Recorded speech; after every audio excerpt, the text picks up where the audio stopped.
চারিদিকে মিশ কালো অন্ধকার, কিছুই প্রায় ঠাউর করা যাচ্ছে না। কিন্তু এই গভীর অন্ধকারের দিকে কিছুক্ষণ চেয়ে থাকলেই বোঝা যায় আমরা দাঁড়িয়ে আছি কোনো একটা নদী তটে। কিছুদিন আগে এই জঙ্গলের প্রায় এক প্রান্তে এই জায়গাটি ঝোপঝাড় কেটে পরিষ্কার করা হয়েছে।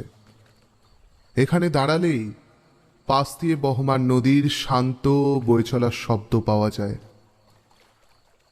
কিন্তু আজ পরিবেশ সামান্য আলাদা। আজ নদীতে জলের বেগ সাধারণ দিনের চাইতে বেশি। প্রবহমান বাতাসের বেগও আসন্ন ঝড়ের পূর্বাভাস দিচ্ছে। আকাশের দিকে তাকালেও বিদ্যুৎ স্ফুলিঙ্গের দেখা মিলছে কখনো সখনো। এরই মধ্যে যে নদী তটে আমরা দাঁড়িয়ে আছি সেখানে ভালো করে চোখ রাখলে বোঝা যায় এক দীর্ঘকায় জটাজুটোধারী ব্যক্তি নদী তটের এক প্রান্তে বসে আছে। তার সামনে হাত পাঁচেক দূরে রাখা একটা শব দেহ। ভালো করে সেই দিকে চেয়ে দেখুন, বুঝতে পারবেন সেই দীর্ঘকায় জটাজুটোধারী ব্যক্তি সম্ভবত কোনো তন্ত্র সাধনা করছেন। তার সামনে রাখা আছে একটা নরকরটি, একটা সদ্যমৃত শৃগালের দেহ, দুটি দীর্ঘকায় হাড় এবং আরও বেশ কিছু ভয়ঙ্কর সরঞ্জাম। ব্যক্তিটি সম্ভবত কোনো তন্ত্র সাধক। এক মনে কি সব মন্ত্র পড়ে চলেছেন ক্রমাগত, এবং কিছুক্ষণ পরপরই কি রকমের একটা ছাই ছুঁড়ে দিচ্ছেন সব দেহটার দিকে, আর তাতেই বারবার কেঁপে কেঁপে উঠছে সব দেহটি। চুপ, আরো কিছুক্ষণ এইভাবে নিস্তব্ধ হয়ে অপেক্ষা করুন। নদীর শীতল বাতাস আপনার শরীরে লাগুক, অন্ধকার আরো গাঢ় হোক। তারপর এই এখন আপনি কি শুনতে পাচ্ছেন? সেই সাধকের মন্ত্রোচ্চারণ ক্রমশ জোরালো হচ্ছে না? চারপাশে নীরবতা ভেদ করে সেই ভয়ঙ্কর মন্ত্রোচ্চারণ সৃষ্টি করছে এক নারকীয় পরিবেশ। আপনি কি দেখতে পাচ্ছেন সেই সাধকের থেকে 5 হাত দূরে থাকা সেই শবদেহটি কি প্রচন্ড কাঁপছে, আর মাঝে মাঝেই তার মুখ থেকে বেরিয়ে আসছে একটা চাপা গোয়ানি। স্থির হন, না না, নড়বেন না, চুপটি করে বসুন সেই প্রগাঢ় অন্ধকারে। দেখুন সাধকটি পাগলের মতো মন্ত্রোচ্চারণ করছে। তারপর এক সময় ওই যে তিনি চিৎকার করে উঠলেন, জেগে ওঠো, জেগে ওঠো হে প্রগাঢ় তমসময়ী, হে বজ্র ডাকিনী, জেগে ওঠো। তোমার ধূর্ততার জন্য উৎসর্গ করেছি শ্রীগালের রক্ত, তোমার যৌবনের জন্য উৎসর্গ করেছি সদ্য রজস্বলা রমণীর পাঁজরের হাড়, আরো শক্তিশালী হওয়ার জন্য এই উৎসর্গ করলাম সাধকের বুকের রক্ত। এইবার জেগে ওঠো। ঠিক এই মুহূর্তে অন্ধকার ভেদ করে চোখের নিমেষে একটা বিদ্যুৎ স্ফুলিঙ্গ নেমে এলো একেবারে শবদেহটির উপর। কানে হাত দিন, কানে হাত দিন। উফ, কি ভয়ঙ্কর বজ্রপাতের আওয়াজ! তারপর কিছুক্ষণ সব নিস্তব্ধ। শবদেহটি দাউ দাউ করে জ্বলছে আগুনে। এইবার আরো ভালোভাবে চেয়ে দেখুন। জানি যা দেখছেন বিশ্বাস হবে না, সারা শরীরে দাউ দাউ করে আগুন জ্বলছে তার, কিন্তু তার মধ্যেই উঠে দাঁড়িয়েছে শবদেহটি। তারপর ওই যে সে খিলখিল করে হাসছে।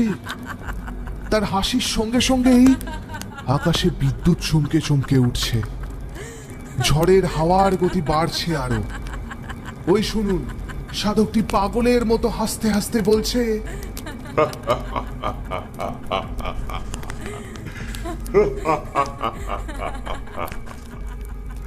সার্থক, সার্থক, আমার সাধনা সার্থক হয়েছে, জেগে উঠেছে বজ্র ডাকিনী, জেগে উঠেছে। এইবার নলহাটি ছেলেমেয়েরা তোমরা তৈরি হও। ভয়ঙ্কর ভয়ঙ্কর মৃত্যু অপেক্ষা করছে তোমাদের জন্য।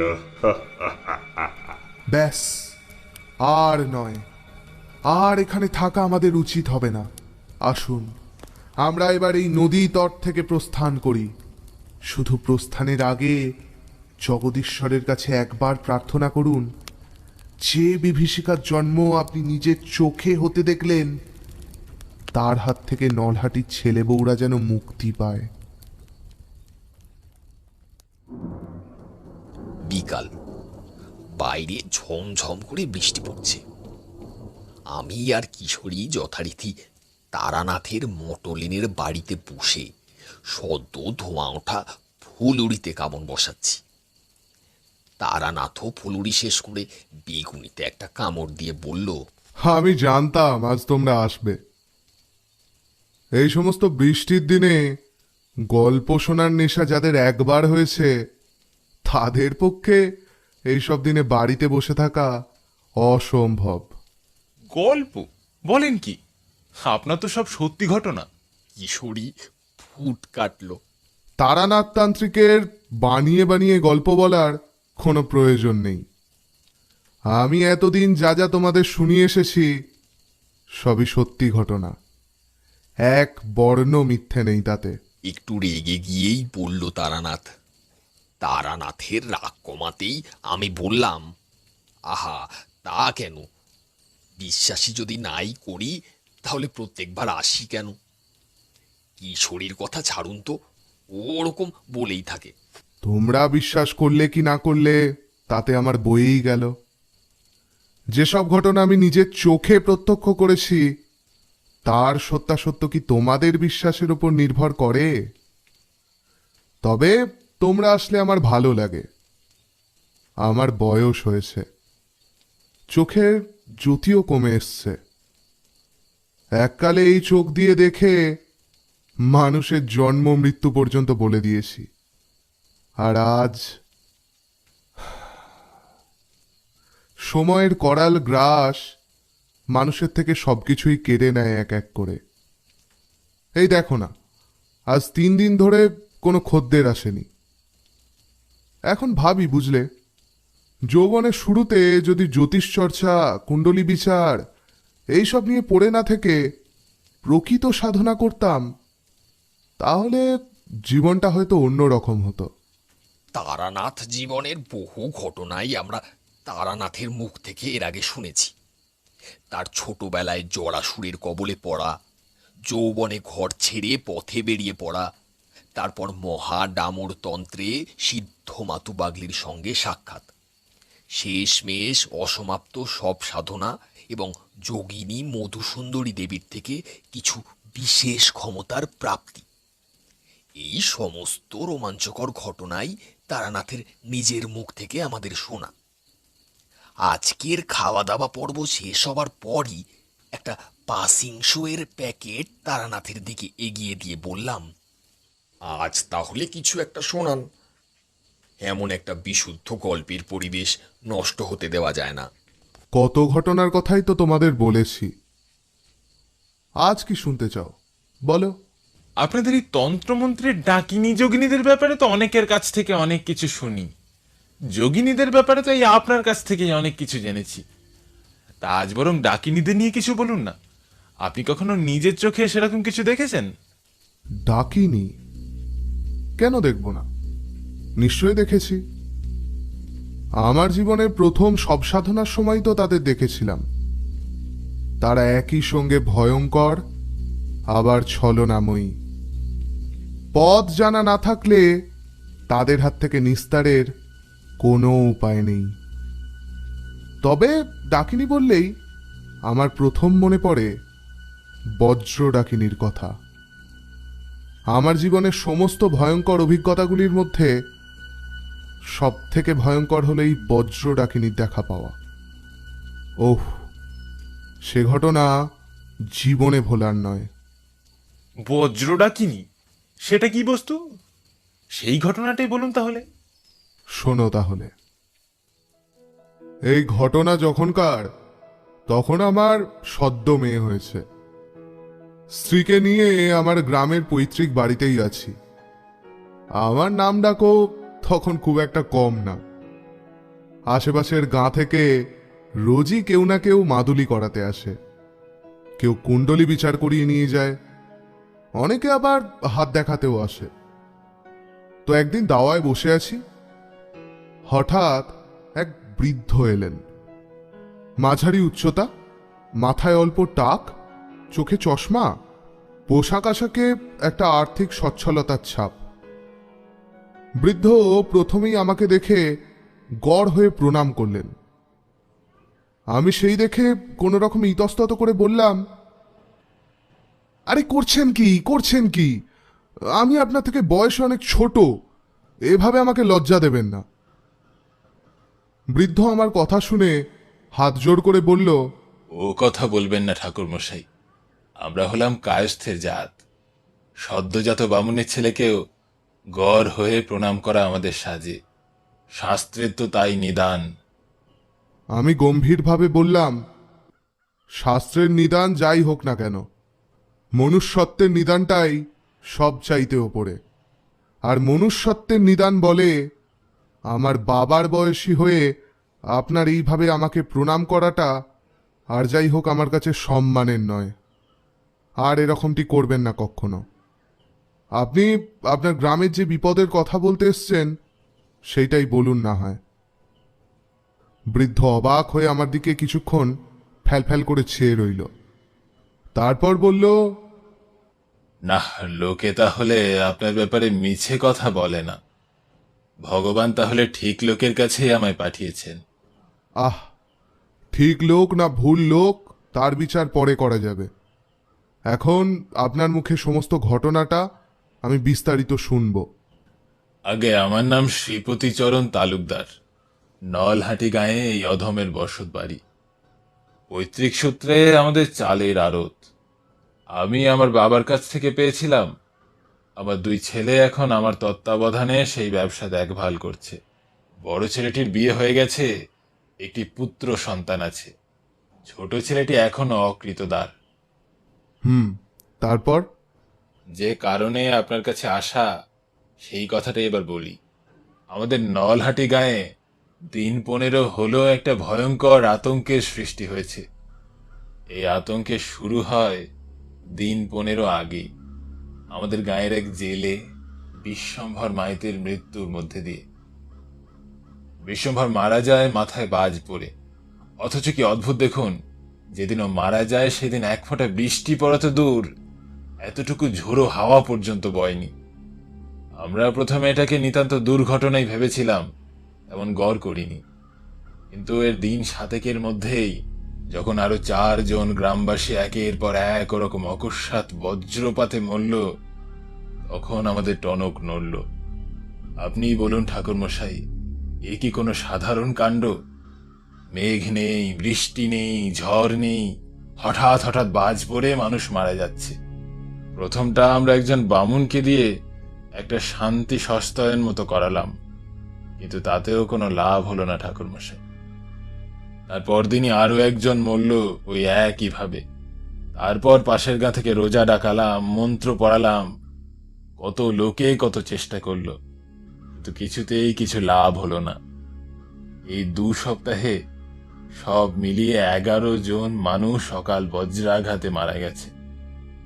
গ্রামবাসীদের মধ্যে অনেকেই ব্যাপারটা প্রথমে মানতে চাইছিল না, কিন্তু এখন সকলেই বিশ্বাস করছে এটা কোনো স্বাভাবিক ব্যাপার নয়, এর মধ্যে অস্বাভাবিক কিছু একটা আছে, নইলে এমন অদ্ভুত ধারা কাণ্ড ঘটবে কেন?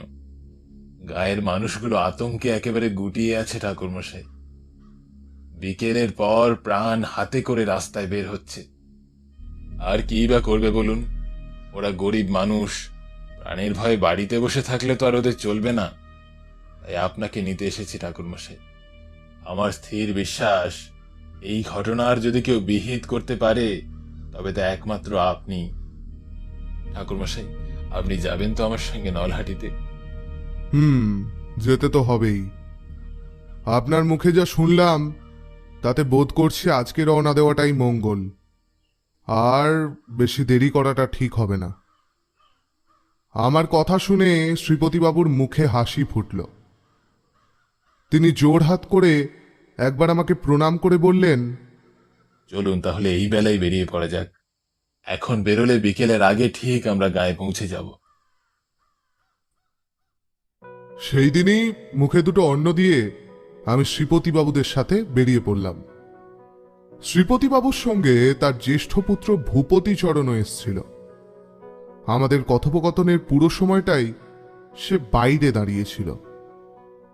ভূপতিচরণ ভারী অমায়িক লোক, গৌরবর্ণ, সুন্দর মুখশ্রী, মুখে সবসময় একটা হাসি লেগেই আছে। আমার সঙ্গে তার ভারী ভাব জমে গেল। শিয়ালদা স্টেশন থেকে ট্রেন ধরে নলহাটি পৌঁছতে সময় লাগলো পাক্কা 3.5 ঘন্টা। স্টেশন ছেড়ে গায়ে পা রাখতেই আমার একটা অদ্ভুত অনুভূতি হলো।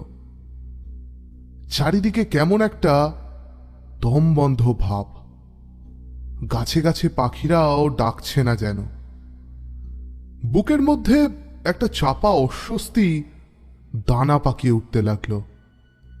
বুঝতে পারলাম এ গ্রামে কোথাও কিছু একটা হয়েছে, ভয়ঙ্কর কিছু। তোমরা তো জানোই, মধুসুন্দরী দেবীর থেকে এরকম কিছু ক্ষমতা আমি পেয়েছিলাম। এর আগেও যতবারই এরকম কিছু অনুভূতি হয়েছে, ততবারই কোনো না কোনো কালান্তক বিপদের সম্মুখীন হয়েছি। তবে শ্রীপতিবাবুদের এ ব্যাপারে কিছু বললাম না, চুপচাপ চললাম তাদের বাড়ির উদ্দেশ্যে। মনের ভিতর কি যেন একটা ক্রমাগত বলে চলল, ঠিক নেই, ঠিক নেই, কিছু তো একটা গন্ডগোল রয়েছে। সেই দিন রাত্রিরের মতো খেয়ে দিয়ে শুয়ে পড়লাম।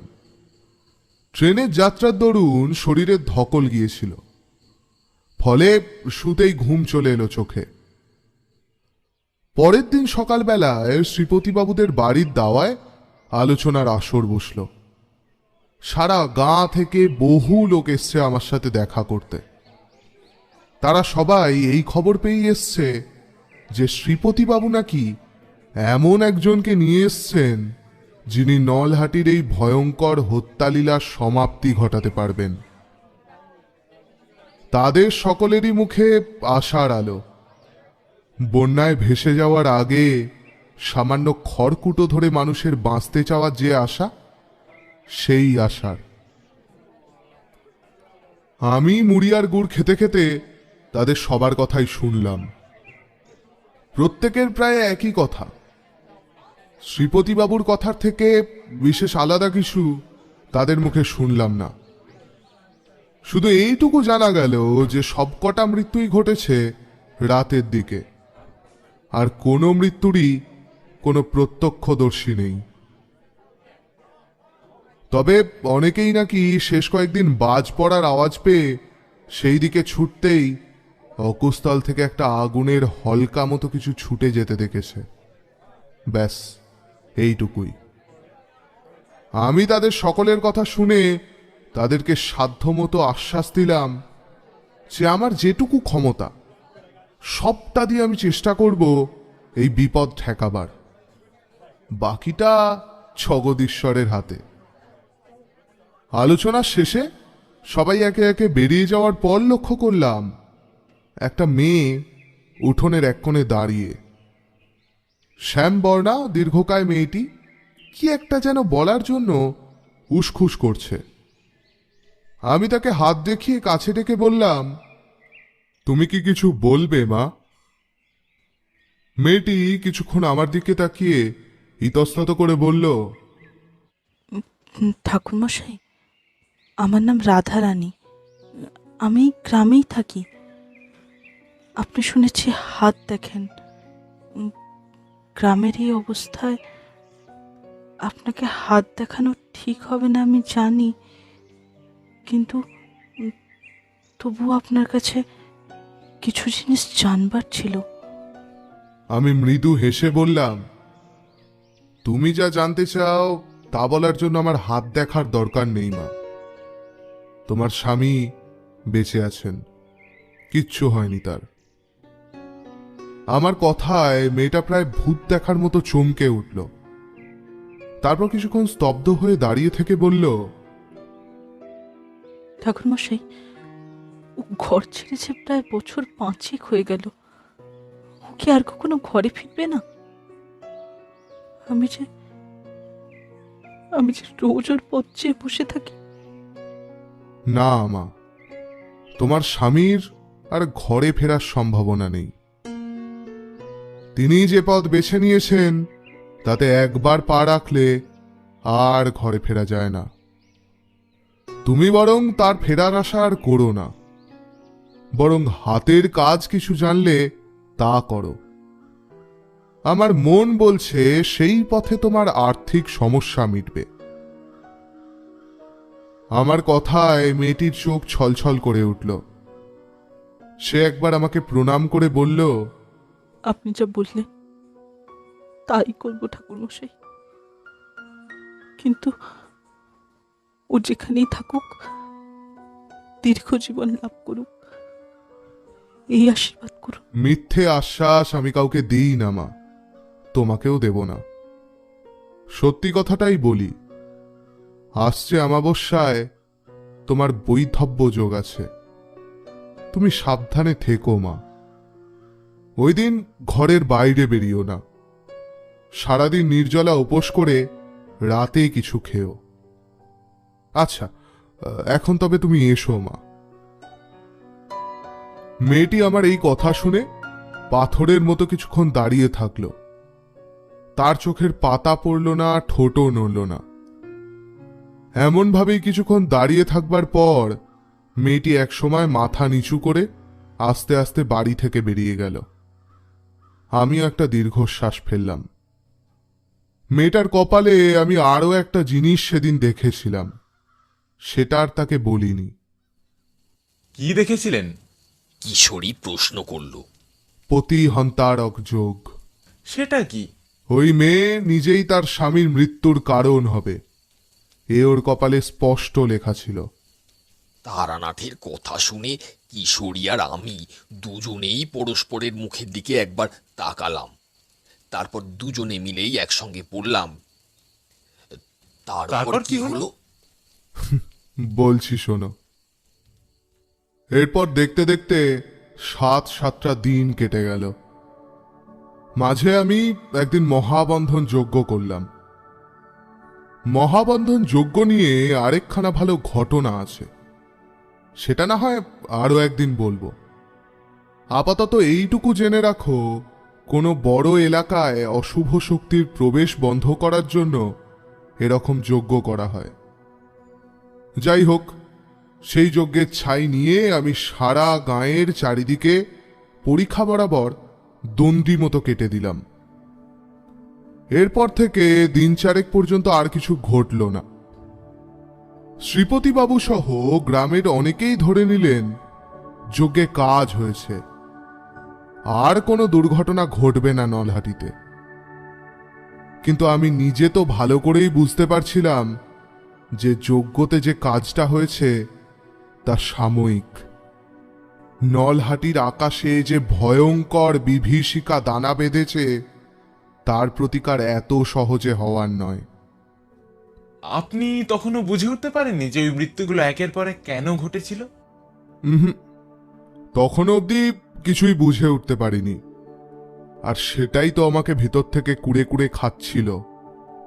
সমস্ত লক্ষণ, সমস্ত ঘটনা পরপর সাজিয়েও এই ঘটনার কোনো ব্যাখ্যা বা উৎস আমি খুঁজে পাচ্ছিলাম না।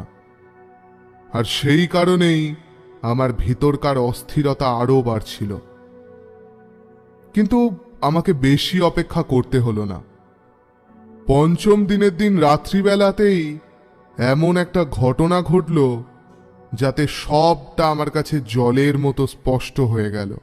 কি ঘটনা? কিশোরী প্রশ্ন করল। বলছি শোনো। তারানাথ ফের বলতে শুরু করলো। সেদিন সকাল থেকেই একটা চরম অস্বস্তি মনের মধ্যে টের পাচ্ছিলাম। আগেও তোমাদের বলেছি, কিছু ভয়ঙ্কর ঘটনা ঘটবার আগে আমি তার পূর্বাভাস পাই। তাছাড়া সেই দিন সকাল থেকে খেয়াল করলাম একটা কাক শ্রীপতিবাবুদের দক্ষিণ পূর্ব দিকের একটা আম গাছে বসে ক্রমাগত ডেকেই চলেছে। ওই দেখো, কিশোরী আমার কথা শুনে হাসছে। আমি জানি এসব তোমাদের হাসির কথার মতোই শোনাবে, কিন্তু একবার যে মানুষের সুলক্ষণ কুলক্ষণ চেনায় হাতে খড়ি হয়েছে, তার কাছে এসব লক্ষণ মোটেই হাসির নয়। যাই হোক, মোট কথা সেদিনই যে কিছু একটা ঘটবে তা আমি আগেই বুঝতে পেরেছিলাম। গ্রামের সবাইকে বলে দিলাম সেই দিনটা অন্তত যেন রাত্রিবেলা বাড়ির বাইরে কেউ না বেরোয়। মহাবন্ধন যজ্ঞের অবশিষ্ট ছাইও অল্প অল্প দিলাম প্রত্যেককে, নিজেদের বাড়ির চারপাশে ছড়িয়ে দেওয়ার জন্য। এরপর শ্রীপতি বাবুদের বাড়ির গৃহবন্ধন করে আমি ঘুমোতে গেলাম। ঘুমানোর আগে সেদিন হঠাৎ করেই কেন জানি না মনে হলো দেহবন্ধনটা করে নেওয়া প্রয়োজন। কে জানে কখন কোন বিপদের সম্মুখীন হতে হয়। অতঃপর দেহবন্ধন করে তারপর ঘুমোতে গেলাম। সেই ঘটনার এত বছর পর আজ মনে হয় ভাগ্যিস সেই রাত্রে ঘুমোবার আগে দেহবন্ধন করেছিলাম, নইলে যে কি হতো। যাই হোক, সেই দিন রাত্রে আর ঘুম হলো না বললেই চলে। বিছানায় শুয়ে শুয়ে শুধু এপাশ ওপাশ করতে লাগলাম। মনের মধ্যে সেই দম বন্ধ ব্যাপারটা ক্রমশ বৃদ্ধি পাচ্ছে।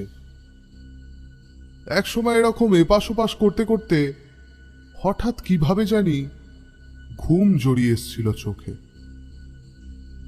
মাঝরাতে ঘুম ভেঙে গেল কিছু মানুষের কথাবার্তার আওয়াজে। এত রাতে কারা কথাবার্তা বলছে? বিছানা ছেড়ে উঠোনে আসতেই দেখি সেখানে শ্রীপতিবাবু, তার স্ত্রী আর পুত্রবধূ দাঁড়িয়ে। আমি জিজ্ঞেস করলাম, কি হয়েছে শ্রীপতিবাবু, এত রাতে আপনারা সব এখানে কেন? শ্রীপতিবাবুর পুত্রবধূ অর্থ ভূপতিচরণের স্ত্রী উত্তর দিল, আর বলবেন না ঠাকুরমশাই, পাশের গা থেকে খবর এসেছে আমার বাবা মশাইয়ের খুব অসুখ। হঠাৎ করেই নাকি আজ সন্ধ্যাবেলা থেকে বুকের মধ্যে ব্যথা অনুভব করছিলেন। রাতে হঠাৎ বাড়াবাড়ি হয়। শেষবারের মতো মেয়ে জামাইকে দেখতে চাইছিলেন। এখন এত রাতে আমি কি করে যাই বলুন তো? কিন্তু উনি খবর পাওয়া মাত্রই যে খবর দিতে এসেছিল তার সঙ্গে বেরিয়ে গেলেন। এই তো একটু আগেই। আমার মনে কেমন একটা খটকা লাগলো। জিজ্ঞেস করলাম, তোমার বাবা মশাইয়ের খবরটা যে দিতে এসছিল সে বাড়ির মধ্যে ঢুকেছিল? কই না তো ঠাকুরমশাই, যে ছেলেটি এসেছিল তার নাম মাধব, ওই আমার পাশের বাড়িতেই থাকে। ও বলল ও নাকি বড্ড তাড়া নিয়ে এসেছে, আমাদের খবরটা দিয়ে যত তাড়াতাড়ি সম্ভব বাড়ি ফিরে যাবে। সেই জন্যই তো বাড়ির মধ্যে ঢুকলো না। যতক্ষণ উনি তৈরি হচ্ছিলেন ততক্ষণ তো বাইরে দাঁড়িয়ে কথাবার্তা বলছিল। এই ভয়টাই আমি পাচ্ছিলাম, আর একটাও কথা না বলে সেই মুহূর্তেই আমি শ্রীপতিবাবুদের বাড়ি থেকে বেরিয়ে গেলাম। মনের মধ্যে দমবন্ধ ব্যাপারটা ততক্ষণে চরম সীমায় পৌঁছেছে। আমি বুঝতে পারছি যেটা আটকাতে চেয়েছিলাম সেটা হয়তো আর আটকাতে পারলাম না। এরপর প্রায় মিনিট 20 গ্রামের রাস্তায় রাস্তায় পাগলের মতো খোঁজার পর গ্রামের একেবারে প্রান্তের দিকের বিরাট মাঠটায় আমি প্রথম ভূপতিকে দেখতে পেলাম। তার সামনে পিছনে কেউ নেই। সে যেন একটা ঘোরের মধ্যে হেঁটে চলেছে। তাকে 2-3 বার ডাকলাম পিছন থেকে, কিন্তু ডেকে বুঝলাম সে আর তার নিজের মধ্যে নেই। কোনো কিছুর ঘোর তাকে গ্রাস করেছে। প্রায় পাগলের মতো ছুটতে ছুটতে গিয়ে তাকে আমি পিছন থেকে জাপটে ধরলাম। তারপর আমার ডান হাতটা তার মাথায় চেপে ধরে মনে মনে বলতে লাগলাম গুরুর দেওয়া বীজ মন্ত্র। 3 বার বীজ মন্ত্র জপ করার পর দেখলাম ভূপতির জ্ঞান ফিরে এসছে। সে অবাক হয়ে বলল, ঠাকুরমশাই, আপনি এখানে? আমি বা মাঠের মধ্যে কেন? আমার তো পাশের গায়ে শ্বশুরালয় যাওয়ার কথা। সেসব কথা পরে হবে ভূপতি। কোথাও তোমার যাওয়ার আপাতত কোনো প্রয়োজন নেই, তুমি এক্ষুনি বাড়ি চলো। কিন্তু ততক্ষণে অনেক দেরি হয়ে গেছে। ঠিক সেই মুহূর্তে হঠাৎ করে অনুভব করলাম ভূপতিচরণ আমার পিছনে কিছু একটা দেখে আতঙ্কে ঠক ঠক করে কাঁপছে। আমি অবাক হয়ে পিছনে তাকাতেই যা দেখলাম তাতে যে কোনো মানুষের বুকের ভিতরটাই আতঙ্কে ঠান্ডা হয়ে যাবে। আমি দেখলাম আমার থেকে প্রায় 9-10 হাত দূরে দাঁড়িয়ে এক নারী মূর্তি। তার শরীরে দাউ দাউ করে আগুন জ্বলছে, চোখের মণিতেও আগুনের লেলিহান শিখা। ইতিমধ্যে বুঝতে পারলাম হঠাৎ করে ঝোড়ো হাওয়া বইতে শুরু করেছে, মাথার উপর মেঘে মেঘে বিদ্যুৎ খেলে যাচ্ছে। এরপর ঠিক কি ঘটতে চলেছে তা বোঝার আগেই সেই জ্বলন্ত অগ্নিকন্যা আমার দিকে আঙ্গুলি নির্দেশ করলো। আর ঠিক সেই মুহূর্তেই আকাশ থেকে একটা বিদ্যুৎ স্ফুলিঙ্গ প্রায় আলোর বেগে আমার কাছে নেমে আসতে দেখলাম।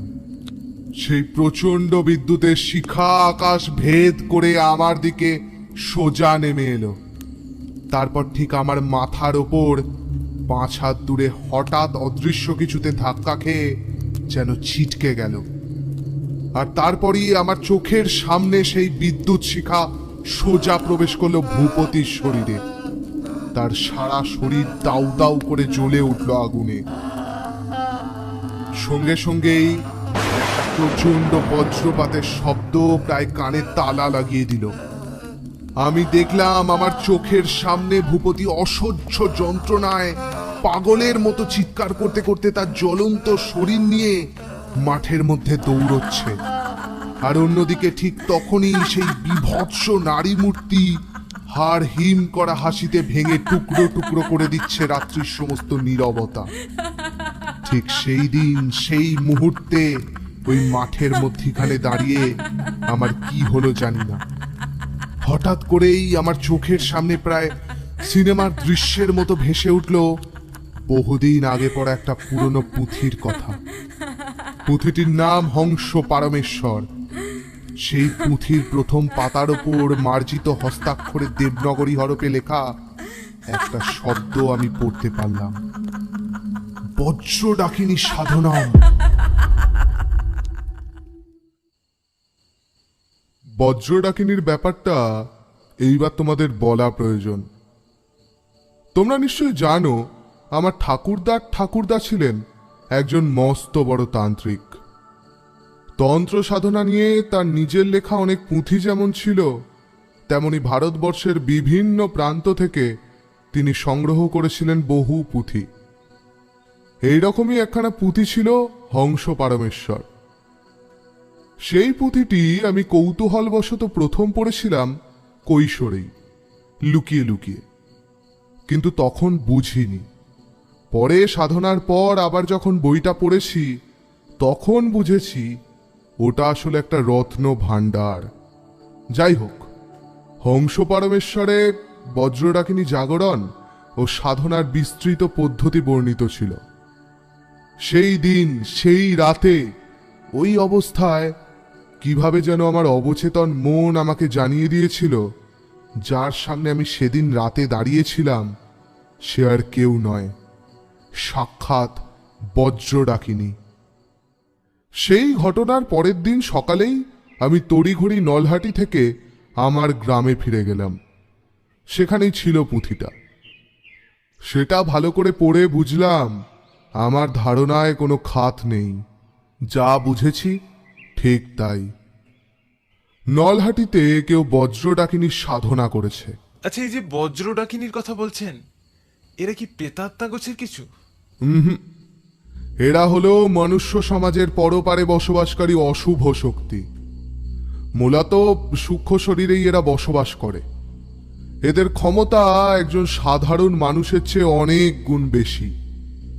সাধারণ মানুষের পক্ষে এদের নাগাল পাওয়াও কঠিন, কিন্তু সিদ্ধ সাধকেরা অনেক ক্ষেত্রেই তান্ত্রিক সাধনার মাধ্যমে এদের সাথে যোগাযোগ স্থাপন করে।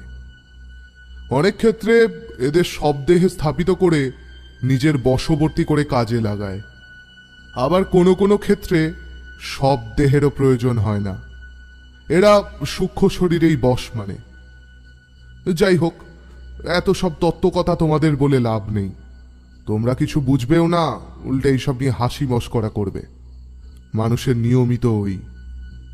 যাই হোক, হংস পারমেশ্বর পড়ে যা বুঝলাম তার থেকে কয়েকটা বিষয়ে স্পষ্ট সিদ্ধান্ত নেওয়া গেল। এক, যে সাধক এই বজ্র ডাকিনীকে জাগিয়ে তুলেছে তিনি একই সঙ্গে উচ্চ স্তরের সাধনা ও মহা ডামরতন্ত্রে সিদ্ধহস্ত। এই দুয়ের জ্ঞান না থাকলে এই সাধনা করা অসম্ভব। দুই, অবশ্যই যিনি এই কাজ করেছেন তিনি নলহাটির সর্বনাশের জন্যই করেছেন, নইলে সমস্ত মৃত্যু কেবল নলহাটিতেই কেন ঘটবে? এখন নলহাটির সর্বনাশ কে চায় সেটা জানতে হবে। তিন, বজ্র ডাকিনীকে একমাত্র তার শরীরেই জাগিয়ে তোলা সম্ভব যে বজ্রাঘাতে মারা গেছে, তাও আবার মারা যাওয়ার ষষ্ঠ প্রহরের মধ্যে। সুতরাং হিসেব মতো নলহাটিতে দিন 15 আগে বজ্রাঘাতে কে মারা গেছে সে বিষয়ে খোঁজ নেওয়া প্রয়োজন। এবং সর্বশেষ সিদ্ধান্ত, বজ্র ডাকিনীকে শেষ করার কোনো উপায় হংস পারমেশ্বরে লেখা নেই। সেখানে স্পষ্ট লেখা আছে কোনো সাধারণ যজ্ঞ, বন্ধন ইত্যাদি দ্বারা বজ্র ডাকিনীকে আটকানো সম্ভব নয়। শুধু তাই নয়, যে সাধক তাকে জাগিয়ে তুলেছে তার ক্ষমতাও আমার চাইতে অনেক গুণ বেশি। সুতরাং শক্তিতে তার সঙ্গে পেরে ওঠা তাও আমার পক্ষে অসম্ভব। তাহলে এমন কিছু একটা ভাবতে হবে যাতে সাপও মরে আবার লাঠিও না ভাঙে। বাপরে, এ পুরো জমে গেছে। আমি বললাম, তোমরা এখন গল্পের মতো শুনছো বলে বলছো জমে গেছে, কিন্তু সেদিন যদি আমার জায়গায় থাকতে তাহলে বুঝতে চোখের সামনে একটা মানুষকে মরতে দেখলে কেমন লাগে। ওহ, কি ভয়ঙ্করই না ছিল সেই রাত। তো হংস পারমেশ্বর পড়ে আমি তো আবার সেদিন বিকেল নাগাদ ফিরে গেলাম নলহাটিতে। ওখানে ততক্ষণে ভূপতির দেহ দাহ করা হয়ে গেছে। কাল রাতে বাজ পড়ার শব্দ পেয়েই ওরা মাঠের দিকে ছুটে এসছিল। ততক্ষণে অবশ্য বজ্র ডাকিনীর অন্তর্ধান ঘটেছে, আর ভূপতি তার নিথর জ্বলে পুড়ে যাওয়া শরীরটা ততক্ষণে লুটিয়ে পড়েছিল নরম ঘাসের ওপর। আজ যখন বাড়িতে প্রবেশ করলাম তখন সারা বাড়িতে একটা শোকের ছায়া। আমি বাড়িতে সবে ঢুকেছি, এমন সময় ভূপতির স্ত্রী ছুটতে ছুটতে এসে আমার পা জড়িয়ে কাঁদতে লাগলো। আমারই ভুলের জন্য ওকে প্রাণটা দিতে হলো ঠাকুর মশাই, আমারই ভুলের জন্য। বাবা মশাই একদম ঠিক আছেন, তার কিচ্ছু হয়নি। আজ সকালে লোক পাঠিয়ে খবর নিয়েছি। আমি কালই রাতে জোর করে ওনাকে পাঠালাম। আপনার কথা না শোনার ফল এখন ভুগতে হচ্ছে। ওঠো মা, ওঠো। কি আর করা যাবে বলো?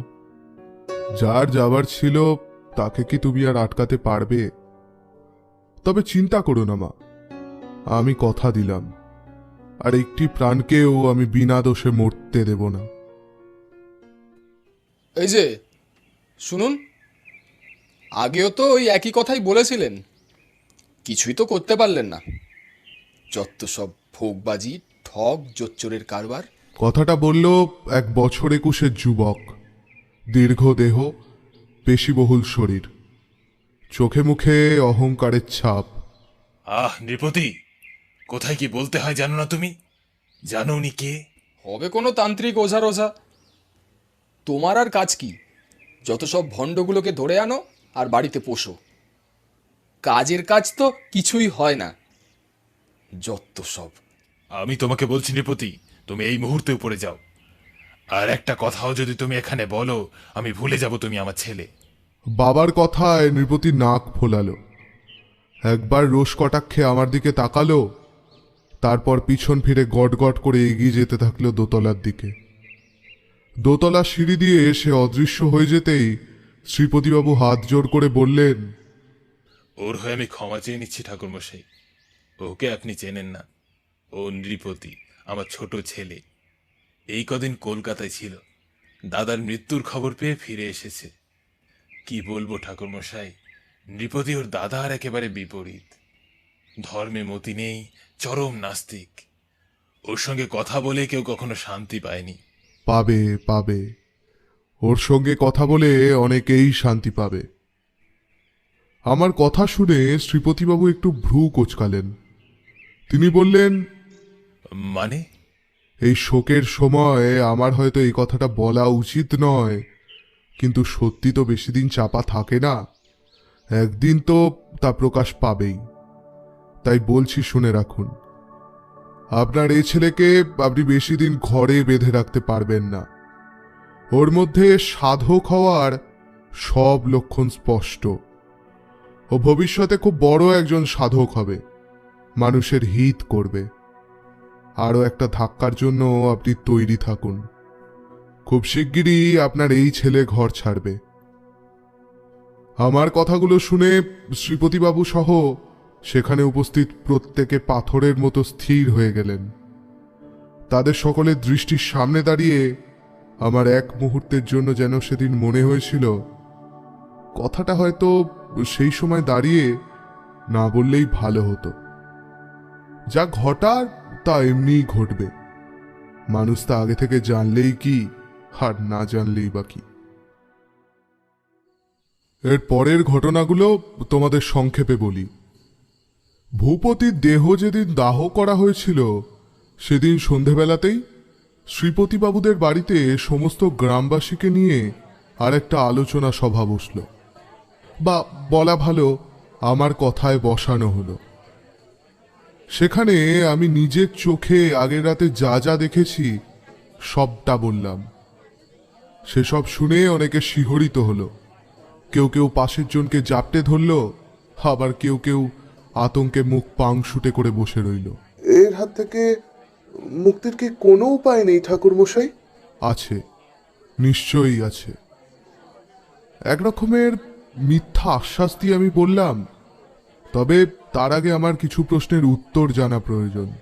বলুন না ঠাকুরমশাই, কি প্রশ্ন? আমরা যা জানি আপনাকে আমরা সব বলবো। দিন 15 আগে, মানে এই মৃত্যুগুলো শুরু হওয়ার আগে, এ গায়ে কি কেউ বাজ পড়ে মারা গিয়েছিল? আমার প্রশ্নে ভিড়ের মধ্যে একটা গুঞ্জন উঠল। এর কিছুক্ষণ পর একজন বলল, হ্যাঁ, গেছিল তো। আগের মাসে আমাদের গায়ের পুরুত মশাইয়ের মেয়ে ফুলি তো মারা গেছিল মাথায় বাজ পড়ে। ওকে দাহ করতেই আমরা গেছিলাম শ্মশানে, কিন্তু সেখানে এমন একটা কাণ্ড ঘটল। কি কাণ্ড? আর বলবেন না ঠাকুর মশাই। ফুলির চিতায় আগুন দিতে যাব এমন সময় কোথা থেকে প্রচন্ড ঝড় উঠল, অথচ তার 5 মিনিট আগে পর্যন্ত কোথাও ঝড়ের লক্ষণটুকু ছিল না। সেই প্রচন্ড ঝড়ে আমরা তো সবাই চিতা ছেড়ে কিছুটা দূরে ছাউনি ঘরে আশ্রয় নিলাম, বাইরে কেউ রইল না। তারপর মিনিট 15 পর যখন ঝড় থামলো, তখন বাইরে বেরিয়ে দেখি চিতায় নিজের থেকেই আগুন জ্বলছে। কে কিভাবে চিতায় আগুন দিল বুঝতেই পারলাম না। বুঝলাম। মনে মনে নিজেকে বললাম, তার মানে যার শরীরে বজ্র ডাকিনীকে জাগিয়ে তোলা হয়েছে সেই গায়েরই মেয়ে। তারপর সবার উদ্দেশ্যে আবার জিজ্ঞেস করলাম, আচ্ছা, তোমাদের কি মনে হয় এই গ্রামের সর্বনাশ চায় এমন কেউ আছে? আমার এ কথায় আবার ভিড়ের মধ্যে একটা গুঞ্জন উঠল, কিন্তু এইবার ঠিকঠাক কোনো উত্তর মিলল না। এক একজন এক একটা করে নাম বলতে লাগলো। অধিকাংশ ক্ষেত্রেই সেই সব নাম ব্যক্তিগত শত্রুতারই ফলাফল। সেসব কোনো নামই কাজে লাগবে বলে আমার মনে হলো না। কিন্তু এরই মধ্যে হঠাৎ একটা বাচ্চা মেয়ে, বয়স ওই বছর 10 হবে, এগিয়ে এসে বলল, আমি জানি ঠাকুরমশাই, কে এই গায়ের ক্ষতি চায়। আমি অবাক হয়ে জিজ্ঞেস করলুম, কে সে? চাঁদু কাকা। ও আবার ফিরে এসেছে, ওকে আমি নিজে দেখেছি। এই চাঁদু কাকাটাকে আমি জিজ্ঞেস করলাম। অন্য কেউ একজন উত্তরটা দিতে যাচ্ছিল, কিন্তু তাকে থামিয়ে দিয়ে বাচ্চা মেয়েটাই বলতে লাগলো। চাঁদু কাকার ভালো নাম চন্দন। ও এই গ্রামেই থাকতো অনেক দিন আগে। চাঁদু কাকার বউ রাঙা কাকিমা খুব ভালো ছিল, আমি খুব ভালোবাসতাম। ওদের বাড়িতেই তো সবসময় থাকতাম। চাঁদু কাকার বউ আমায় কুল, পেয়ারা, নাড়ু কত কিছু খেতে দিত। আজ থেকে প্রায় অনেক দিন আগের ঘটনা, কিন্তু আমার সব মনে আছে। সেই দিন রাঙা কাকিমা কোথায় একটা গেল আমায় কুল খেতে দিয়ে। আমি এক মনে কুল খাচ্ছি, হঠাৎ চাঁদু কাকা ঘরে এসে দরজা বন্ধ করে দিল। তারপর আমার পাশে বসে হঠাৎ আমার বুকে, পেটে, পায়ে হাত বোলাতে শুরু করলো। আমি অনেক বারণ করলাম।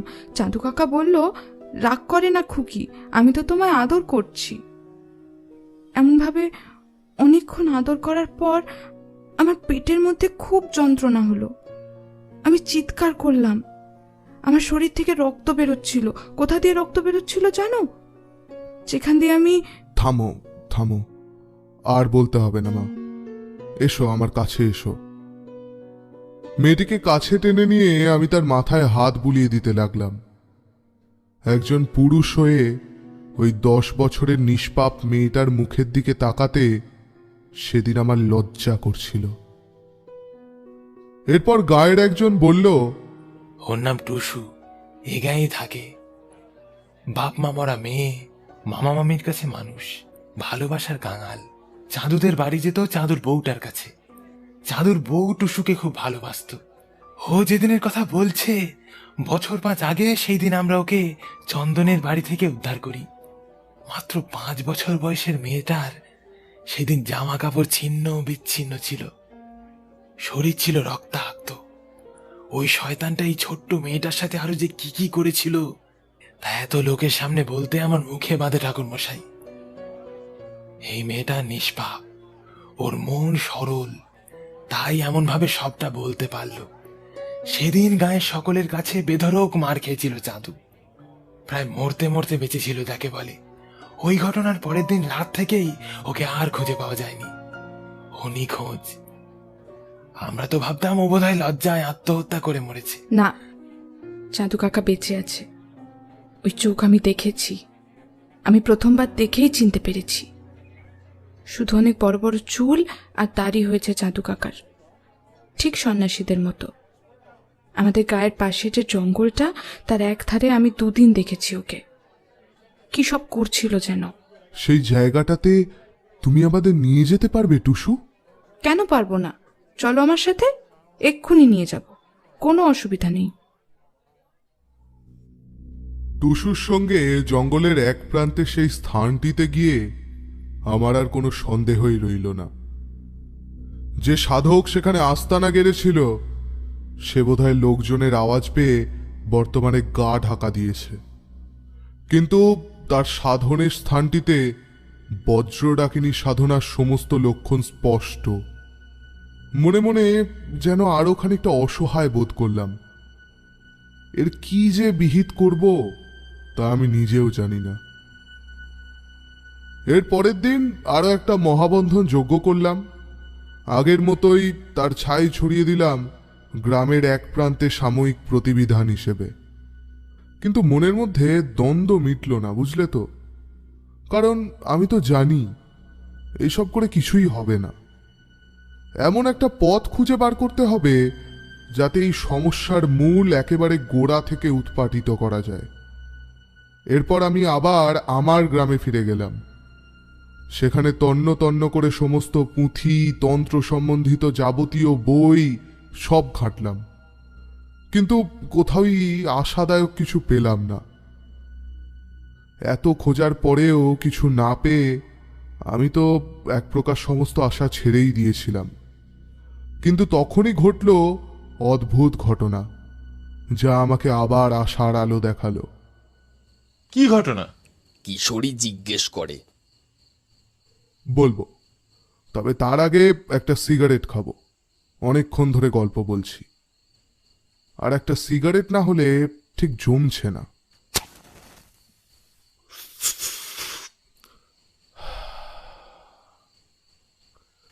তোমাদের বোধহয় বলতে ভুলে গেছি যে এই বজ্র ডাকিনী সাধনার একটা বিশেষ নিয়ম আছে।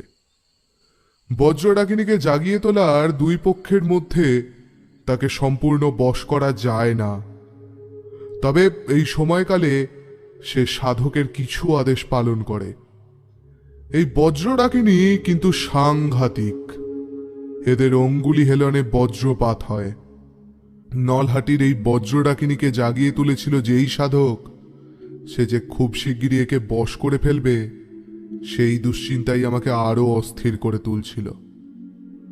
তোমরা নিশ্চয় বুঝতে পারছো, এরকম একটা সাংঘাতিক ডাকিনী যদি কারো সম্পূর্ণ বশ হয়, তাহলে তাকে দিয়ে কি কি করানো যেতে পারে। যে অদ্ভুত ঘটনাটার কথা বলছি সেইটা এবার বলি। সেই দিনই গ্রাম থেকে পুঁথিটি দেখে আবার ফিরে গিয়েছিলাম নলহাটিতে। সেইখানে সেদিন রাত্রিবেলা ঘটল সেই ঘটনা। ওই ঘটনা আদৌ সত্যি ছিল না স্বপ্ন, তা আমি এখনো বুঝতে পারিনি। তবে তা যে আমার এই কঠিন সমস্যার সমাধানের পথ দেখিয়েছিল, তা স্বীকার করতে আমার দ্বিধা নেই। সেদিন রাত্রিবেলা তাড়াতাড়ি খেয়ে দিয়ে ঘুমিয়ে পড়েছিলাম। হঠাৎ মাঝরাতে কিভাবে যেন ঘুম ভেঙে গেল। ঘুম ভাঙতেই দেখলাম এক শ্মশানে আমি বসে আছি। আমার সামনে সব দেহের ওপর চোখ বুজে বসে আছে এক নারী মূর্তি। তার চুল খোলা, মুখে অসামান্য তেজস্বী তার ছাপ, পরনের শাড়ি আলুথালু। তাকে দেখেই এক মুহূর্তে আমার মুখ দিয়ে একটা কথা বেরিয়ে এলো, মাতু পাগলি। এই মাতু পাগলির কথা তোমাদের আমি আগেও বলেছি। মহাডামরতন্ত্রে প্রসিদ্ধ এই নারীর সঙ্গে আমার সাধন জীবনের একদম প্রথম দিকে পরিচয় হয়। তার কাছে ছিলাম আমি কিছু মাস। সে তার কিছু শক্তিও আমায় দান করেছিল। মাতু পাগলি চোখ খুলে আমার দিকে তাকালো, তারপর পাগলের মতো খলখল করে হেসে উঠে বলল, এখনো বুঝলি না তারানাথ? এখনো বুঝলি না? বজ্র ডাকিনীকে আটকানো যাবে কিসে এখনো বুঝলি না? না, বুঝিনি, তুমি বলে দাও। আমি মন্ত্রমুগ্ধের মতো বললাম, এই পৃথিবীতে সবচেয়ে বড় শক্তি কি তারানাথ? সবচেয়ে বড় শক্তি কি সেটা? আমি যেন একটা ঘোরের মধ্যে ছিলাম। সবকিছু বুঝতে পারছিলাম, আবার যেন কিছুই বুঝতে পারছিলাম না। এবার দেখলাম মাতু পাগলি ও সাধনা শবদেহটি থেকে নেমে দাঁড়ালো। তারপর আমার কাছে এসে আমার বুকে হাত রেখে বলল, এবার বল, এবার বল তারানাথ, এই পৃথিবীতে সবচেয়ে বড় শক্তি কি? তার হাতে স্পর্শে আমার শরীরে যেন একটা শিহরণ খেলে গেল। আমি বলে উঠলাম, ভালোবাসা, নিঃস্বার্থ ভালোবাসা। সেইটাই তো এই পৃথিবীর সবচেয়ে বড় শক্তি। কিভাবে, কোথা থেকে উত্তরটা বেরিয়ে এসেছিল আমি বুঝতে পারলাম না। আমার কথা শুনে মাতু পাগলি পাগলের মতো হাসতে শুরু করলো। তারপর হাসতে হাসতেই বলল, যা, এবারের মতো তোর কাজ হয়ে যাবে। নে, পালা পালা পালা পালা এখান থেকে, অনামুখ কোথাকার, পালা। এর কিছুক্ষণ পরেই আমি আবিষ্কার করলাম আমি আমার বিছানায় শুয়ে আছি। সমস্ত ঘর অন্ধকার, শুধু একটা প্রদীপ টিমটিম করে জ্বলছে। আমি উঠে বসলাম। সেই রাতে আর ঘুম এলো না। পরের দিন ভোরের আলো ফুটতেই আমি কোনো মতে জামা গলিয়ে বেরিয়ে পড়লাম। গায়ের পুরুত মশাইয়ের বাড়িটা খুঁজে পেতে খুব একটা অসুবিধা হলো না। পুরুত মশাইয়ের সঙ্গে তার মেয়ের ফুলির ব্যাপারে কিছু কথা হলো। ভদ্রলোক স্বাভাবিকভাবেই ভেঙে পড়েছিলেন। তাকে কিছু সান্ত্বনা দিলাম। তারপর জিজ্ঞেস করলাম, ঠাকুরমশাই, আপনাকে একটা প্রশ্ন করব। এই গাঁয়ের সব মানুষের বাঁচার জন্য এই প্রশ্নটার উত্তর পাওয়া খুব জরুরি। আপনি উত্তর দেবেন বলুন। কি প্রশ্ন বাবা? আপনার ফুলি যে ছেলেটিকে ভালোবাসতো তার নাম কি ঠাকুরমশাই? এই প্রশ্ন শুনে পুরুতমশাই কিছুক্ষণ পাথরের মতো আমার দিকে তাকিয়ে রইল। তারপর মাথা নিচু করে চোখের জল মুছতে মুছতেই ছেলেটির নাম বললেন। নামটা শোনা মাত্রই আমি চমকে উঠলাম। তারপর কিছুক্ষণ নিস্তব্ধ হয়ে বসে থেকে একটা দীর্ঘশ্বাস ফেলে মনে মনেই বললাম, হায়, নিয়তির লিখন এত সহজে কি খণ্ডানো যায়? একটি প্রায় অন্ধকার ঘর, সেখানে টিমটিম করে একটা প্রদীপ জ্বলছে। সেই প্রদীপের স্বল্প আলোয় চারপাশের অন্ধকার যেন আরও রহস্যময় হয়ে উঠছে। এরই মধ্যে ভালো করে তাকালে দুজন মানুষের অবয়ব ঠাউর করা যায়। তাদের মধ্যে একজন মধ্যবয়স্ক পুরুষ, অন্যজন যুবতী নারী। রমণীটি শাড়ির আঁচলের খুঁট দিয়ে মুখ চাপা দিয়ে প্রায় নিঃশব্দে কাঁদছে। তার সামনে বসে থাকা মধ্যবয়স্ক পুরুষটি তার দিকে চেয়ে আছেন এক দৃষ্টে। একসময় চোখের জল মুছতে মুছতে রমণীটি বলল, আপনি যা বলছেন সব সত্যি? ও আমায় মেরে ফেলতে চাইবে? আমি মিথ্যে বলছি কিনা তা পরীক্ষা করার সুযোগ তো তোমার কাছে থাকবে, তখন না হয় মিলিয়ে নিও। কিন্তু আমি যে ওকে এত সাহায্য করলাম, সেই প্রথম দিন যখন ও নলহাটিতে ফিরে এলো, সেই দিন থেকে আজ পর্যন্ত রোজ আমি গাঁয়ের সবার চোখ এড়িয়ে ওর জন্য রাতে খাবার নিয়ে গেছি। ওর সাধনায় যা যা লাগবে সমস্ত এনে দিয়েছি এক কথায়। এই এত কিছুর পরেও ও এমনটা করবে? প্রতিহিংসা এমন এক জিনিস যা মানুষের মনে একবার ঢুকলে তাকে সম্পূর্ণ অধঃপতিত না করা অবধি নিস্তার দেয় না। আর তাছাড়া গ্রামবাসীদের কথাটাও ভাবো। তুমি তো এই গ্রামেরই মেয়ে, এই গ্রামের মানুষের প্রতি তোমার কোনো দায়িত্ব নেই? তুমি চাও না এই গ্রামের মানুষগুলো একটু শান্তিতে বাঁচুক? আমি যে ওকে প্রাণের চেয়েও বেশি ভালোবাসি। যাকে ভালোবাসি তার সঙ্গে এমনটা করবো কি করে? আরও ওকে আমায় এতটুকুও ভালোবাসে না? যে মানুষ কামের তাড়নায় একটি নিষ্পাপ বাচ্চাকে পর্যন্ত ছাড়ে না, সে তোমার ভালোবাসার মূল্য দেবে এটা তুমি ভাবলে কি করে? নিঃস্বার্থ ভালোবাসা হলো অমূল্য রত্নের মতো মা। সকলে তার যোগ্য হয় না। যেজন সেই রত্নের মান জানে, একমাত্র তাকেই সেই রত্ন দেওয়া উচিত।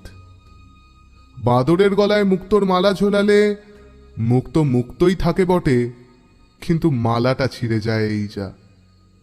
আর তাছাড়াও তাকে যদি তুমি ভালোবেসেও থাকো, তাহলেও এই নিকৃষ্টতম পাপ কাজ করার থেকে তাকে বাধা দেওয়াটা কি তোমার কর্তব্য নয় মা?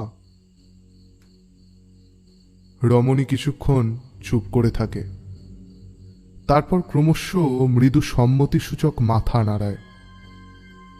তাহলে আশা করছি গ্রামবাসীদের হিতার্থে তোমায় আমি আমার পাশে পাবো মা। রমণীটি পুনরায় মাথা নাড়িয়ে সম্মতি জানায়। মধ্যবয়স্ক পুরুষটি বলেন, তাহলে আজ উঠি মা, যেমনটা বললাম তেমনটাই করো।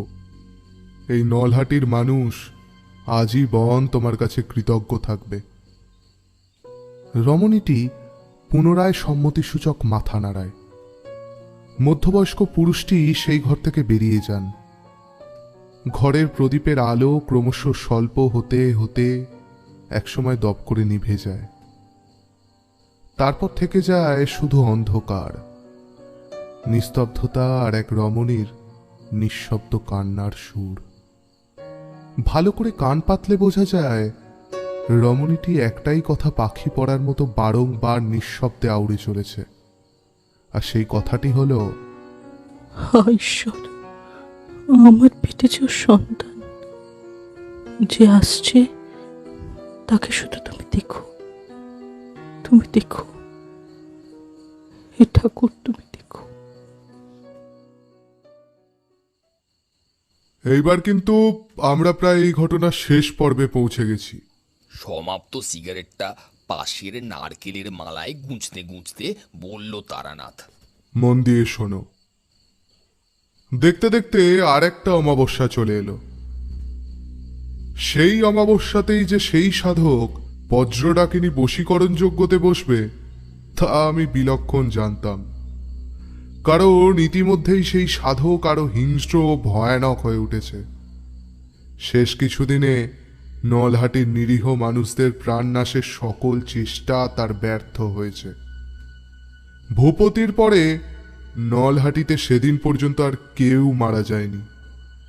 এত কিছুর পরেও সেই সাধক যে চুপ করে বসে থাকবে না তা আমি বিলক্ষণ বুঝেছিলাম।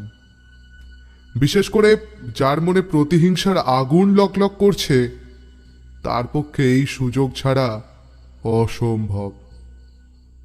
আর একটা জিনিস আমি স্পষ্ট অনুভব করেছিলাম, বজ্রডাকিনীকে থামাতে হলে তার সাধকের বিনাশ সর্বাগ্রে প্রয়োজন। কারণ অভিচার অনুসারে সাধকের শরীরে যতক্ষণ রক্ত প্রবাহিত হবে বজ্রডাকিনীর শক্তিও ততক্ষণ অপরাজেয় থাকবে। সুতরাং সেদিন বজ্রডাকিনীকে বশীকরণের পূর্বেই সেই সাধকের মৃত্যু সমস্ত নলহাটি গ্রামবাসীদের জন্য অপরিহার্য। কিন্তু সেটা কি এতই সহজ কাজ? তোমাদের তো আগেই বলেছি যে সাধক বজ্রডাকিনীকে জাগিয়ে তুলতে পারে সে একই সঙ্গে উচ্চ ও নিম্ন স্তরের সাধনায় সিদ্ধহস্ত। এমনকি আমার এও মনে হয়েছিল যে তার বশীকৃত বেতাল থাকাও অসম্ভব কিছু না। সুতরাং এহেন সাধককে অতি বড় পালোয়ানো যে হত্যা করতে পারবে হে বিশ্বাস আমার ছিল না, বরং আমার বিশ্বাস ছিল নিয়তির ওপর। নিয়তি যে খেলা নিজের হাতে সাজিয়েছে তা ভাঙতে পারে এমন ক্ষমতা অতি বড় সাধকেরও নেই। তোমাদের বলেছি যে বজ্রডাকিনী জাগরণ যে স্থলে করা হয় সেই স্থলেই বজ্রডাকিনী বশীকরণ যজ্ঞ করলে তা অতি দ্রুত সফল হয়। এর সঙ্গে স্থান মাহাত্ম্যের একটা নিবিড় যোগ রয়েছে। সেসব তত্ত্বকথা পরে কখনো শোনাবো না হয় আবার। মোট কথা আমার মন বলছিল সেই সাধক ওই অমাবস্যার রাতে আবার সেই নদী তটে ফিরে আসবে বশীকরণ যজ্ঞে বসার জন্য। আর সেটাই ছিল আমার কাছে একমাত্র আশার কথা। সুতরাং সেই অমাবস্যার আগের দিন গ্রামের সকলকে জানিয়ে দিয়েছিলাম ভুলেও অমাবস্যার দিন যেন কেউ জঙ্গলের দিকে পা না বাড়ায়, এবং এই কথাটি যেন সকলেই গোপন রাখে। আসল কথা আমি চাইছিলাম যে সেই সাধক ওই রাতে ওই নদী তটে আবার আসুক, যজ্ঞে বসুক, তারপর বাকিটা আমি দেখে নেব। সেই দিন সকালবেলা শ্রীপতিবাবু একটা অদ্ভুত খবর দিল। জানেন ঠাকুরমশাই, কাল রাত্রে চন্দনের বউটা বাড়ি থেকে উধাও হয়ে গেছে। আপনার সঙ্গে আলোচনার পর থেকেই চন্দনের বউয়ের উপর আমরা নজর রাখছিলাম। কাল সন্ধ্যাবেলায় সে যেমন কাজে বেরোনোর বেরিয়েছিল, রাতে ফিরেও এসেছিল, কিন্তু সকালবেলায় দেখা গেল সে তার ঘরে নেই। এক থালা অন্য ঘরের মধ্যে পড়ে রয়েছে, ঠিক যেন খেতে খেতেই উঠে খাওয়া অসমাপ্ত রেখে কোথাও চলে গেছে। আচ্ছা, তাই নাকি? সামান্য বিস্ময় প্রকাশ করে আমি চুপ করে গেলাম। দেখতে দেখতে সকাল কেটে সন্ধ্যা গড়িয়ে যখন রাত্রির অন্ধকার নামবে নামবে করছে, সেই সময় আমি শ্রীপতিবাবুদের বাড়ির থেকে বেরিয়ে পড়লাম, অবশ্যই একা। জঙ্গলে ঢোকার আগে পূর্বেকার পরিকল্পনা মতো আরো দুজনের সাথে দেখা হলো। তারা ওখানেই অপেক্ষা করছিল। তাদের মধ্যে একজনকে বললাম, যেমনটা বলেছি তেমনটাই করো। আমি যখন শীষ দেব তখনই জঙ্গলে প্রবেশ করবে, তার আগে নয় কিন্তু। আর জায়গাটা চেনো তো? ব্যাস, আরেকজনকে নিয়ে আমি জঙ্গলের মধ্যে ঢুকে পড়লাম। তারপর কিছু দূর হেঁটে পৌঁছলাম সেই নদী তটে, যেখানে সেই সাধক বজ্র ডাকিনীকে জাগিয়ে তুলেছিল আর কি। তারই এক প্রান্তে একটা ঝোপের আড়ালে প্রায় ঘাপটি মেরে আমরা দুজন বসে রইলাম। রাত ক্রমশ বাড়তে লাগলো। জঙ্গলের মধ্যে অন্ধকার আরো গাঢ় থেকে গাঢ়তর হলো। একসময় একটানা ঝিঝি পোকার শব্দে কেমন যেন ঝিম মতো ধরে এসছিল। হঠাৎই আমার পাশের জনের সতর্ক কণ্ঠস্বরে আমার হুঁশ ফিরল। আমি দেখলাম বিশাল জটা জুটোধারী এক সাধক নদী তটে এসে ঝুলি থেকে কি সব জিনিস পার করছে। আমি ফিসফিস করে বললাম, এখনই কিছু করা যাবে না, আগে যজ্ঞে বসুক। যজ্ঞে একবার বসলে না শেষ করে ওঠার নিয়ম নেই। এখন আগে ভাগে কিছু করতে গেলে হিতে বিপরীত হবে। আর মনে আছে তো, আগে আমি যাব, তারপর সময় মতো পিছন থেকে তুমি। পাশের জন নীরবে সম্মতি জানালো। এরপর আমি দেখতে থাকলাম সেই সাধক একে একে সমস্ত রকম আয়োজন করে তারপর যজ্ঞে বসল। এক সময় তার যজ্ঞের আগুন ঘিরে লকলক করে উঠল। যজ্ঞের সেই লেলিহান আগুনের শিখা জঙ্গলের সেই অন্ধকারকে যেন নারকীয় করে তুলল আরো। এইবার আমি বুঝলাম পাখি ফাঁদে পড়েছে। আর যজ্ঞ ছেড়ে ওঠা সাধকের পক্ষে অসম্ভব। উঠলেই নিশ্চিত মৃত্যু। আমি উঠে দাঁড়ালাম। ঝোপঝাড় ছেড়ে হাঁটতে হাঁটতে সোজা গিয়ে দাঁড়ালাম সেই সাধকের সামনে। তারপর প্রচন্ড জোরে একটা শীষ দিয়ে দৃপ্ত কণ্ঠে বললাম, চন্দন, তোমার খেলা শেষ। আমার কথা শুনে যজ্ঞকালীন ধ্যানরত সেই সাধক চোখ খুলল। তারপর একটা শ্লেষের হাসি হাসতে হাসতে বলল, তারানাথ, তারানাথ তান্ত্রিক, শেষমেশ তাহলে তুমি এলে। আমার মনেই হয়েছিল তুমি আজ আসবে, তাই আগে থাকতেই অতিথি সৎকারের ব্যবস্থা করে রেখেছি। দেখা যাক কার কত ক্ষমতা। আর প্রায় মুহূর্তের মধ্যেই আমি বুঝতে পারলাম একটা অদৃশ্য নাগপাশ ক্রমশ আমাকে আবদ্ধ করছে। আমি নড়তে পারছি না। এমনিতেই আমার দেহ বন্ধন করা ছিল, ফলে ফলে কোনো অশুভ শক্তির নাগপাশ কার্যকারী হওয়ারই কথা নয়। কিন্তু সেই সাধকের এতটাই শক্তি যে আমার দেহ বন্ধনও তার নাগপাশের কাছে খড়ের মতো উড়ে গেছে। কি তারানাথ তান্ত্রিক, ভয় পেয়ে গেলে নাকি? ভয় তো তোমার পাওয়ার কথা চন্দন। একের পর এক যে পাপ তুমি করেছো, তাতে তোমার বিনাশ কাল উপস্থিত হয়েছে চন্দন। চুপ চুপ, আমাকে পাপ পুণ্য শেখাতে আসিস না। যা করেছি বেশ করেছি। একটা বাচ্চা শরীরে হাত দিয়েছি, এই তো বেশ করেছি। কামের কাছে বাচ্চা বুড়ো সব সমান। ছি, তোমার নিজেকে মানুষ বলতে লজ্জা করে না চন্দন? সাধন পথে গিয়ে কতগুলো শক্তি পেয়েছো, সেগুলো মানুষের হিতার্থে ব্যবহার না করে সেগুলো দিয়ে মানুষের সর্বনাশ করছো। এমনকি যে মেয়েটা তোমাকে পাগলের মতো ভালোবাসে, তোমার সন্তান যার গর্ভে, তাকে পর্যন্ত বিষ খাওয়াতে ছাড়োনি। বেশ করেছি, বিষ খাওয়াবই তো। এক রাত্রি শরীরটা জেগে উঠেছিল, সঙ্গম করেছিলাম। তা বলে কি বাচ্চা বিয়াতে হবে? হারামজাদি মাগি কথাকার। সংসার জীবনও জ্বালিয়েছে, সাধক জীবনও জ্বালাতে এসেছিল। ওকে দিয়ে প্রথম দিককার কাজ উসুল করাটাই আমার লক্ষ্য ছিল। আর তুমি কি করছো না করছো সেটা জানতে ওকে আমার দরকার ছিল। মুখা মেয়ে ভেবেছিল আমি ওকে ভালোবাসি। যাই হোক, প্রয়োজন যখন মিটে গেছে, তখন আর ওকে বাঁচিয়ে রেখে কি লাভ?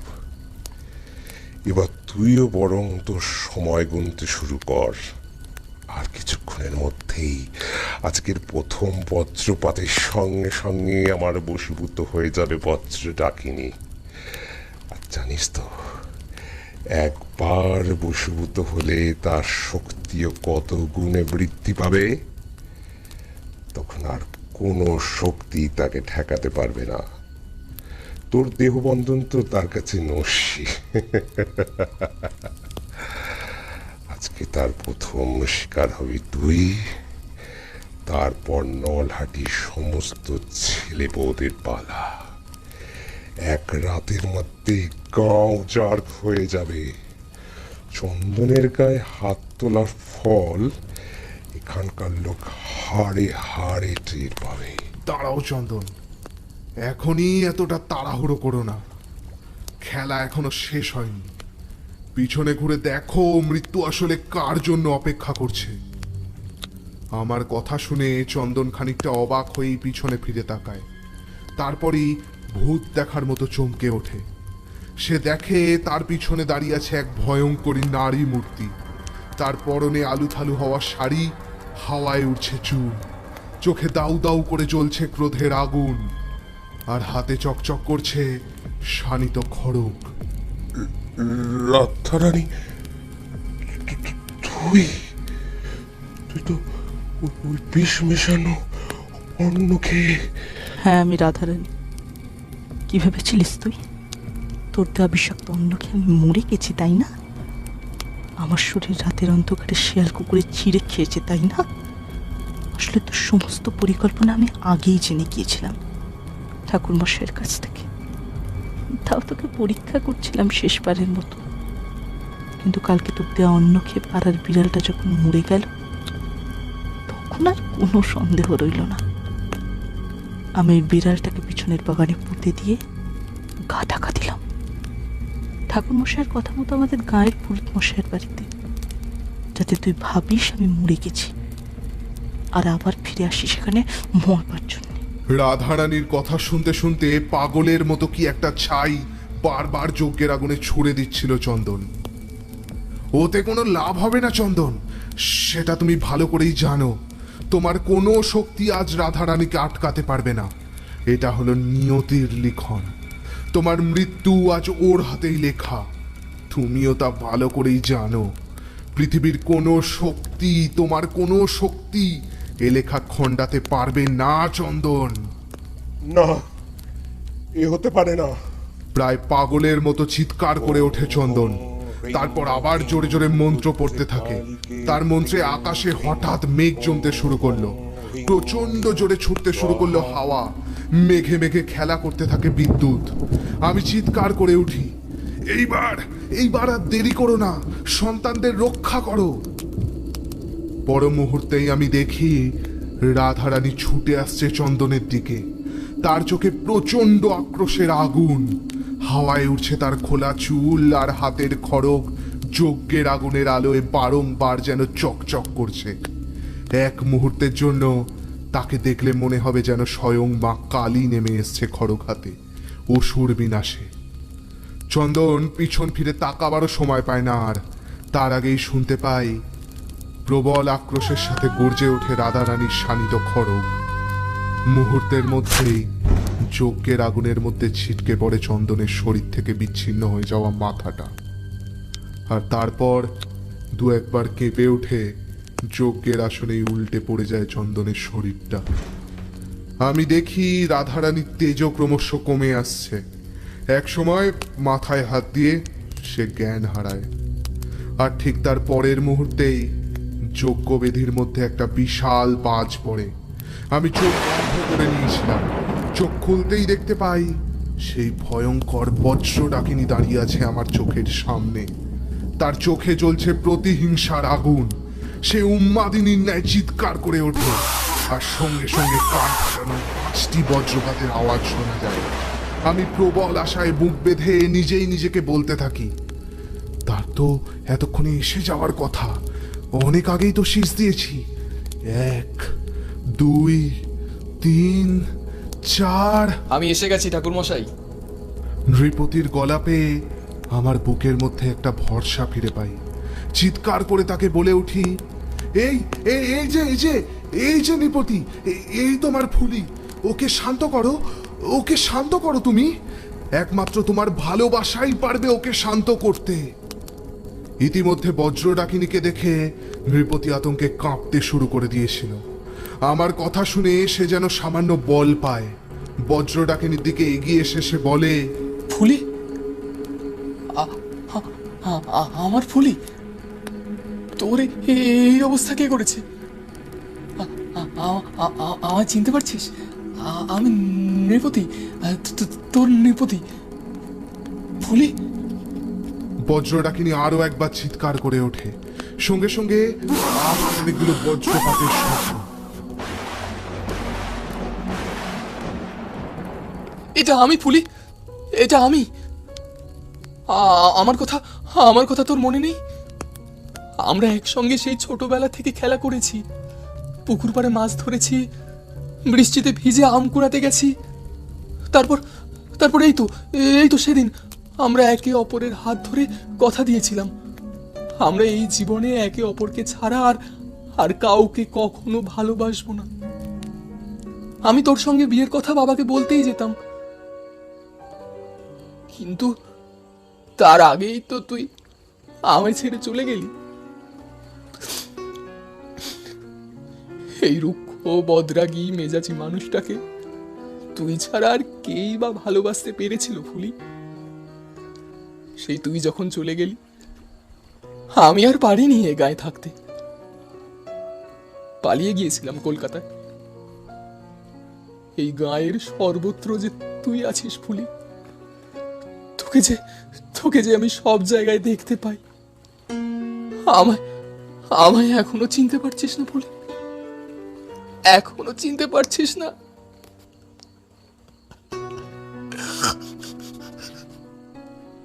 নৃপতির সেই বেদনার্ত আকুতিতে আমার বুকের ভেতরটাও কেমন মুচড়ে ওঠে। আমি দেখি বজ্র ডাকিনী ক্রমশ শান্ত হচ্ছে, তার শরীরের আগুনের শিখা ক্রমশ কমে আসছে। একসময় সে নীরবে এগিয়ে আসে নৃপতির দিকে। তারপর আমার চোখের সামনেই ওরা একে অপরকে জড়িয়ে ধরে। ততক্ষণে বজ্র ডাকিনীর শরীরের সমস্ত আগুন নিভে গেছে। সে আবার পরিণত হয়েছে ফুলিতে। তারপর চোখের নিমেষেই আমি দেখতে থাকি ফুলির সমস্ত শরীরটা আস্তে আস্তে ছাই হয়ে যাচ্ছে। ক্রমশ ছাই হতে হতে একসময় ফুলির সমস্ত শরীরটা বাতাসে মিলিয়ে যায়। শুধু মাটিতে পড়ে থাকে কয়েক মুঠো ছাই। নৃপতি সেই ছাইয়ের সামনে হাঁটু গেড়ে বসে পড়ে। তারপর সেই ছাইয়ের স্তূপ থেকে এক মুঠো ছাই হাতের মুঠোয় নিয়ে নিজের মুখে মাখতে থাকে পাগলের মতো। চিৎকার করতে থাকে ফুলি ফুলি বলে। তার সেই সকরুণ কান্নার সুর মিশে যেতে থাকে নলহাটির আকাশে বাতাসে। এক সময় আমি এগিয়ে যাই, তার মাথায় হাত রাখি, তারপর বলি, কাঁদো কাঁদো নৃপতি, কাঁদো, কেঁদে নাও। এতদিনের যত দুঃখ, ক্রোধ, অভিমান আর অন্ধকার বুকের মধ্যে জমিয়ে রেখেছ তা সব বার করে দাও। আজ এই রাত্রে মনুষ্য জীবনের সব থেকে বড় যেই রত্ন, সেই নিঃস্বার্থ ভালোবাসা পবিত্র বিভূতিতে তোমার আত্মা পুণ্যত্ব লাভ করুক। আজ এই রাত্রি থেকেই তোমার এক নতুন জন্ম হোক। ব্যাস, ওই রাত্রির পর নলহাটিতে আর কখনো বজ্র ডাকিনীকে দেখা যায়নি। ওই ঘটনার মাস তিনেক পরে শুনেছিলাম নৃপতি একদিন রাত্রে গোপনে গৃহত্যাগ করে। তাকেও আর কখনোই খুঁজে পাওয়া যায়নি। রাধারানীও সেই রাতের পর ক্রমশ ভালো হয়ে উঠেছিল। পরে সে শাড়ির ওপর নকশির কাজ শুরু করে। শুনেছিলাম সে কাজে সে নাকি বেশ নামডাক অর্জন করেছে। সেই ভয়ঙ্কর রাতের কথা রাধারানীর অবশ্য কিছু মনে ছিল না। ও একবার আমাকে বলেছিল, আপনি সে রাতে চলে গেলেন, আমি ঝোপে বসে রইলাম। তারপর হঠাৎ আমার কি যেন একটা হলো, মনে হলো আমার শরীরের মধ্যে কি একটা যেন ঢুকেছে। আপনি তো কোনো খড়গ আমায় দেননি, একটা কাটারি মতো দিয়েছিলেন। তাহলে সেই রাতে আমি খড়গটা পেলাম কি করে কে জানে। তারপর সেই রাতের আর কোনো ঘটনা আমার ঠিকঠাক মনেও নেই। সেই কথা তোমার মনে রাখারও দরকার নেই মা। আমি তার মাথায় হাত বুলিয়ে দিতে দিতে বলেছিলাম কথাটা। পরের বছর ওর একটা ফুটফুটে পুত্র সন্তান হয়েছিল। আমায় বলেছিল একবার গিয়ে কুণ্ডলি করে দিয়ে আসতে, কিন্তু সময় অভাবে আর যাওয়া হয়ে ওঠেনি। তারানাথ থামল। বাইরের বৃষ্টিও ইতিমধ্যে থেমে এসেছে। আমি আর কিশোরী একবার পরস্পর মুখ চাবাচাবি করে এবার উঠে দাঁড়ালাম। তারপর বললাম, এই জন্যই আপনার কাছে বারবার আসি। আজ অনেকটা দেরি হয়ে গেল গল্প শুনতে শুনতে, কিন্তু গল্পটা জব্বর ছিল। পরের দিন এই রকমই আরেকটা চাই। কিন্তু আবার বলে গল্প। বলেছি না, তারানাথ তান্ত্রিকের বানিয়ে বানিয়ে গল্প বলার প্রয়োজন নেই। সে যা বলে তার 100% সত্যি। হ্যাঁ হ্যাঁ, ওই হলো। আজ চললাম তাহলে। এই বলে আমি আর কিশোরী বাইরে বেরিয়ে এলাম। সদ্য বৃষ্টি শেষ হওয়ার পরের অতি মনোরম ঠান্ডা হাওয়া আমাদের গায়ে এসে লাগলো। সেই হাওয়ায় মনটা জুড়িয়ে গেল যেন। ট্রাম রাস্তার দিকে এগোতে এগোতে কিশোরীকে জিজ্ঞেস করলাম, কি সবটা বিশ্বাস হলো? কিশোরী হেসে উত্তর দিল, বিকেলটা তো দারুণ কাটলো।